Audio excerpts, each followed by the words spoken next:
ఈరోజు దోసకాయ పప్పు చేస్తున్నాను. చాలా ఈజీ కర్రీ. చూడండి, ఫస్ట్ ఒక కప్పు పప్పుని నేను కడిగి పెట్టుకున్నాను. ఇందులోనే ఉల్లిపాయ పచ్చిమిరపకాయలు వేసేసుకుంటున్నాను.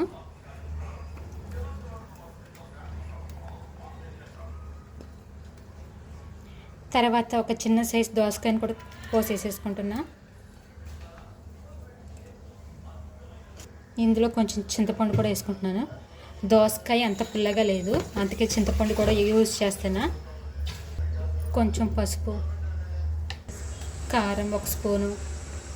ఇందులో సరిపడా వాటర్ వేసేసుకుని నేను కుక్కర్ పెట్టేసుకుంటున్నాను. ఒక 4 విజిల్స్ రావాలి. పప్పు ఉడికిపోయింది. సాల్ట్ వేసేసుకుని మెదుపుకుందాం.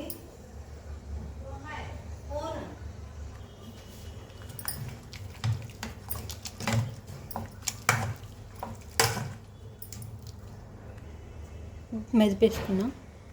ఇప్పుడు తాలింపు వేసుకుందాం. పప్పుని 2 స్పూన్లు ఆయిల్ వేస్తున్నాను.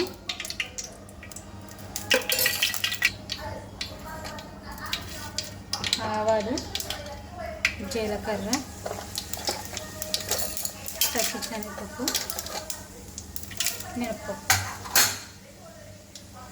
వెల్లుల్లిపాయలు,